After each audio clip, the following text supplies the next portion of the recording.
98 Nissan Pathfinder. Same thing as an Infinity QX4. Problem with this one here is the BOSE radio. The display is intermittent at best. Most of the time it doesn't work. Looks like it started working a lot better since it's gotten colder out. But we're going to pull this out and take it apart and fix it and throw it back in. So start off with, take off this bezel right here. There are two Phillips head screws.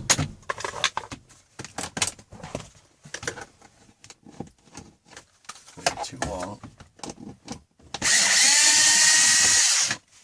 There's one.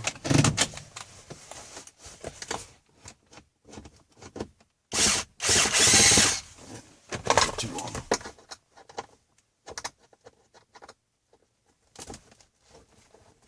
Another one here. This entire bezel just pull right out. We got a bunch of stuff to unplug over here, like cigarette lighter, and illumination, both heated seat switches, hazard switch, and defrost. Let's see. Now you can see the display's gone out. There we go. You see it's intermittent sometimes. So we're going to pull this out, and you have 4 Phillips head screws to hold the actual radio in place.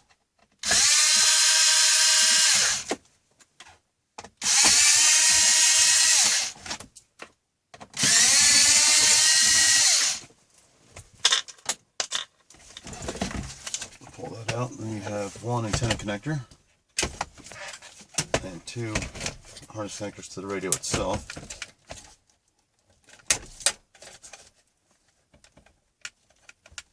These are the annoying ones that are really deep in there.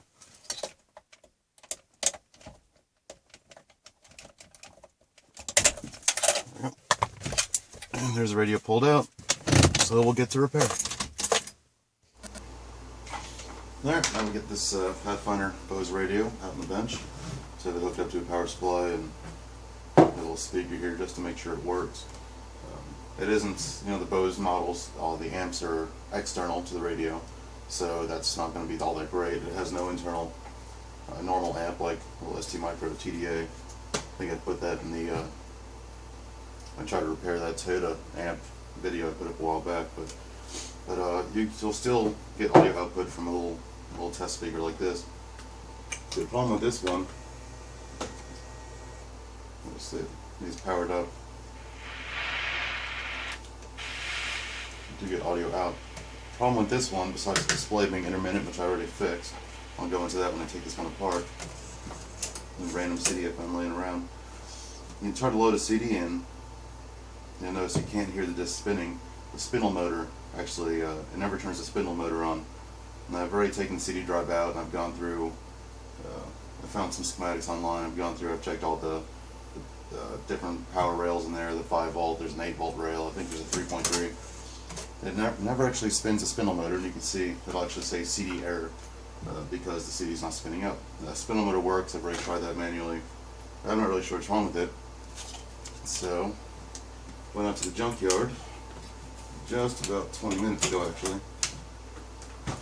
and pulled the radio out of a 2000 i35, or 2000 i30. The nice thing is they're different part numbers, but the connectors are identical. It's nice I can just swap over that one harness connector, power up either of these. It looks like this one had already been swapped out previously from a something called a junkyard unit in it. But plugged in, powered up. It's kind of surprised this thing actually worked though. That works. Start this again.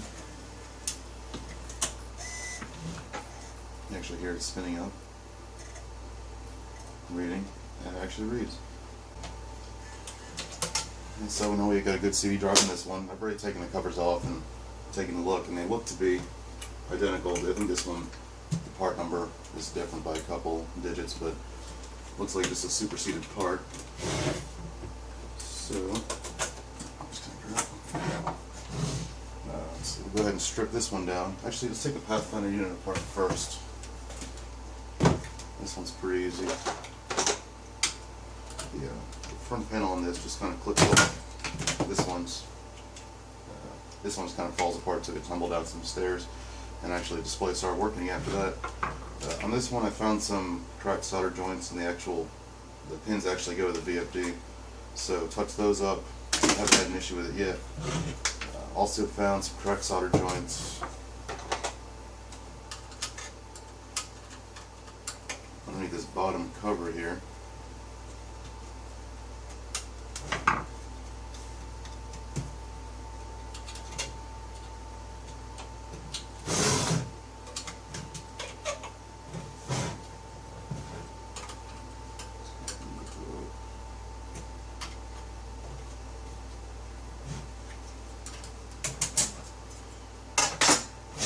There are 3 transistors or MOSFETs. I'm not really taking them back apart to get the part number to see what they are, but they're lined up right here. The center one had some nice cracked solder joints on there. I went ahead and repaired that, hoping it would fit the CD player. It's before I actually gotten into the CD drive and saw that it wasn't working as a spindle motor at all. No luck there, but it was definitely something that needed to be done. Solder joints were cracked. And really, the first thing I did, I took this thing apart completely and gave it a nice overall visual inspection. Looked for cracked solder joints, looked for any obviously blown components. I did find a write-up on Maxman.org for these BOSE radios with an intermittent display issue or no CD issue, where the power board, which just slides right in, it's actually where these 2 harness connectors go directly into, had some surface mount resistors that had bad solder joints. You just reflow those, and you're good to go. Of course, I took this one apart and it has a completely different power board setup, so no luck there. But you just pull this one screw out to get this top cover off, and it's clipped in on the sides here. Pry that off.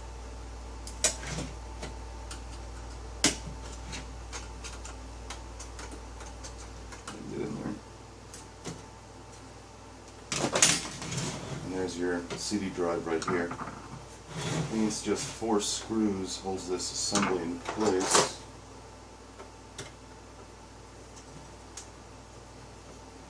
One thing I did notice when you're taking this apart, almost every single screw is identical, so you don't have to worry too much about mixing them up. The ones that are different, they're noticeably a much smaller thread pitch. So you got one there, one there.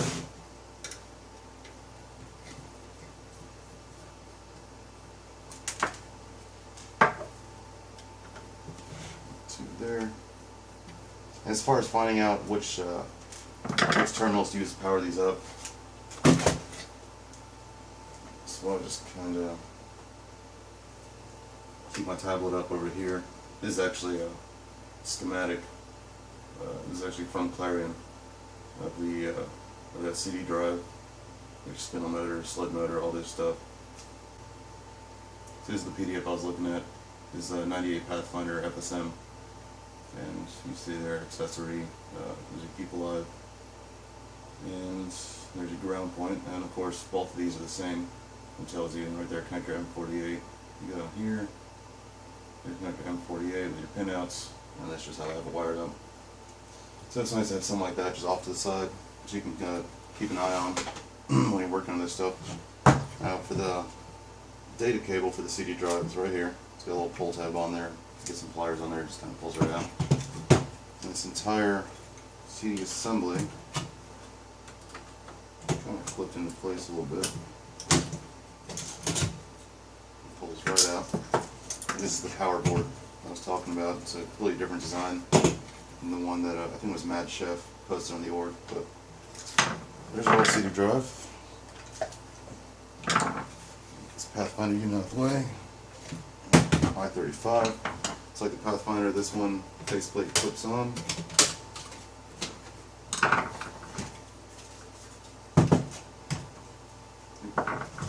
First, this one has has a little support bracket right here, close to the faceplate. So pain to get to.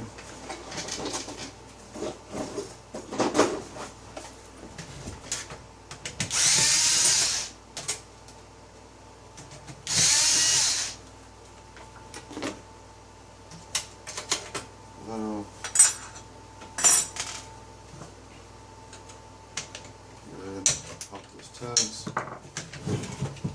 and just like the Pathfinder unit, it's just got these little sockets pressed straight on these contacts here.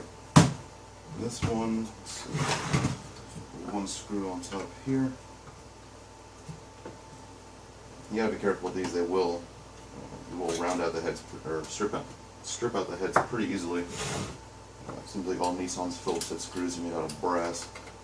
If you've ever done a fuel injector on a 4th gen Maxima, or actually a lot of older Nissan engines, you know what I mean. So upper cover off. Let's see, we got a screw over here. Screw here.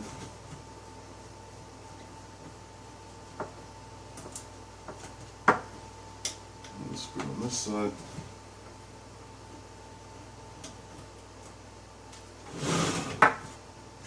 Here, the same 4 screws, the whole bracket assembly in. Now because this one has a different faceplate on it, you can see much wider. And looking at this, I think I could actually just swap over that front assembly and just replace the entire unit, but I know that one works, everything except for the CDs, so I'd rather just just swap the CD drive itself over. It's got 2 additional screws here. And then,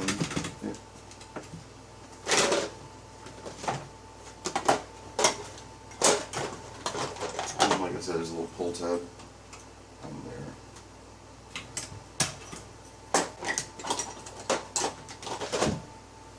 Undo that cable, and this whole assembly should pull out.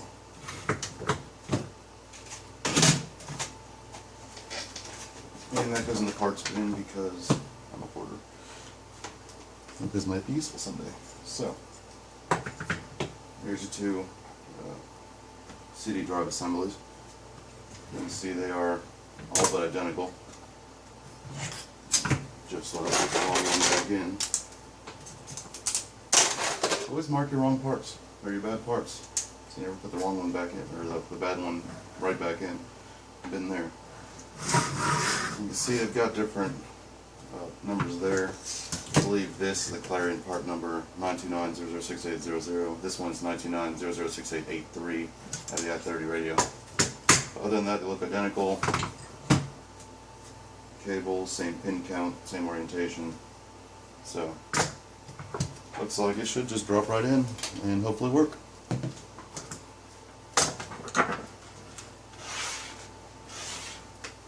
So, Pathfinder radio. I believe.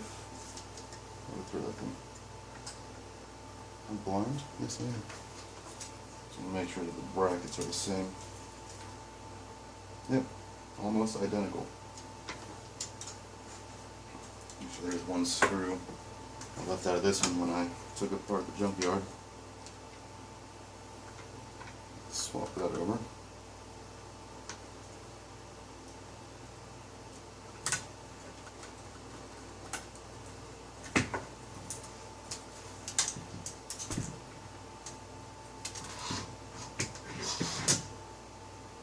These little tiny screws can be a pain.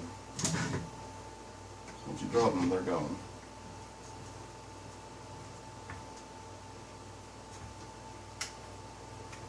And that's good.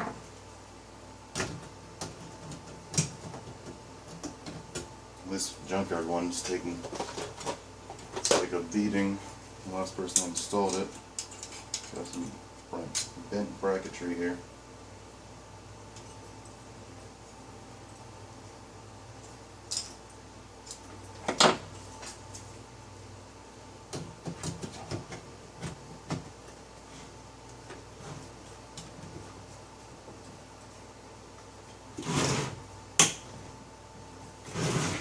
Okay, throw C drive assembly screws back in to hold it to the chassis of the radio.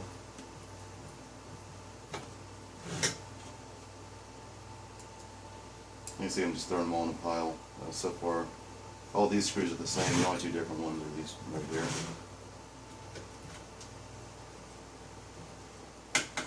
Now that I-30 radio was 20 bucks from the junkyard. A new CD Assembly, I believe, runs $60 new OEM, not from Nissan but from Clarion. And that's if they're available. I did a quick search last night and it showed no stock anywhere, so you probably order them off eBay. But we do that a lot for work. Order new CD drives for radios that have a CD Err or won't eject right or whatever. But 20 bucks from the junkyard. Then I got a bunch of extra stuff. I'll fix. Got a bunch of extra stuff in the I-30 radio that I can use for whatever, in case anything else happens to break. So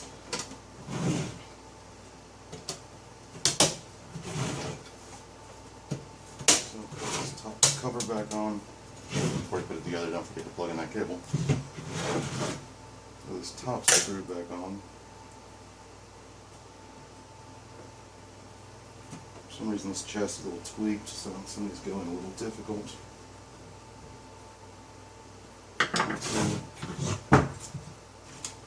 Faceplate just clips straight down. I'll line up a couple tabs.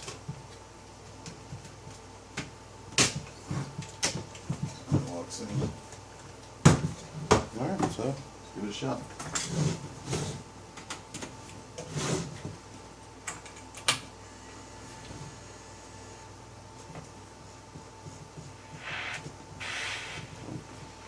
Still works the same there. There it goes spinning up.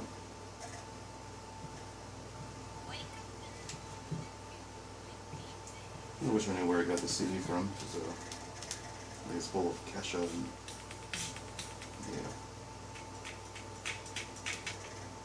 yeah. Alright, eject it. That's all good, so just make sure you do a full function check before you go ahead and put it back in the car. And everything looks like it works. Can't test the tape because it wasn't cassette tape anymore, but yeah, everything looks good to go. So go ahead and throw it back in the car and we'll get a final shot of it. He's throwing this radio back in. Simple matter.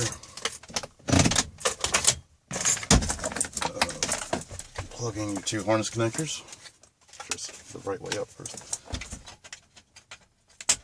Plugging your two harness connectors to this radio. And your antenna connector.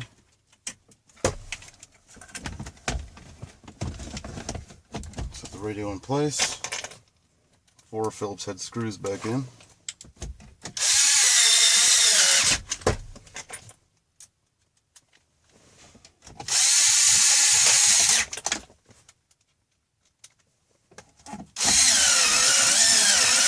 Battery's dying.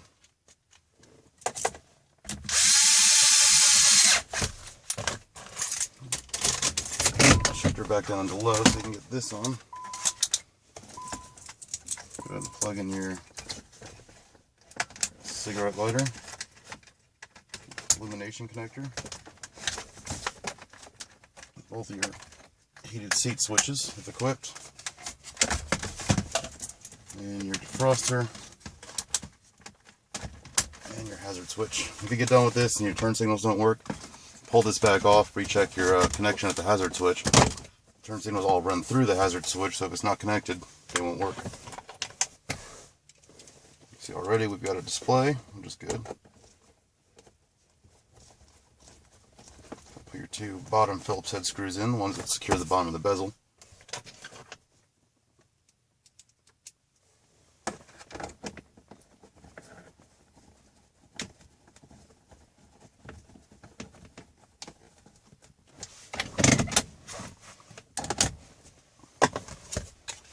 And make sure this works. Good. And you're all good to go.